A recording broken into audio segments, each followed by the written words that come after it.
அனைவருக்கும் வணக்கம். English fever சேனலுக்கு உங்களை அன்புடன் வரவேற்கிறேன். நான் உங்கள் யாசிகா. இந்த சேனல் மூலம் ஸ்போக்கன் இங்கிலீஷ் ரொம்ப ஈஸியா கற்றுக்கொள்ளலாம். இன்று டே 12 நாம் கற்றுக்கொள்ளப் போவது adjective and adverb. What is adjective? Describing words. Adjective is a word that describes a noun, person, place, thing. பெயர்ச்சொல்லை வர்ணிக்கும் சொல், விளக்கச்சொல். Examples: He is a good boy. அவன் ஒரு நல்ல பையன். This is a big house. இது ஒரு பெரிய வீடு. Words like good, big, small, happy, red all describe something, so they are adjectives. What is adverb?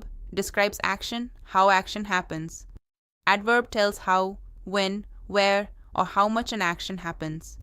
வினையை செய்யால் விளக்கும் சொல், செயல் எப்படி நடக்கிறது என்பதை கூறும் சொல். Examples: He runs fast. அவன் வேகமாக ஓடுகிறான். She speaks softly. அவள் மெதுவாக பேசுகிறாள்.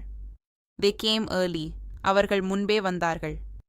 Words like fast, slowly, quickly, loudly. These explain the action, so they are adverbs. Easy difference, simple trick. Adjective arrow describes noun, what kind, big, small, happy. Adverb arrow describes verb/action, how, quickly, slowly, loudly.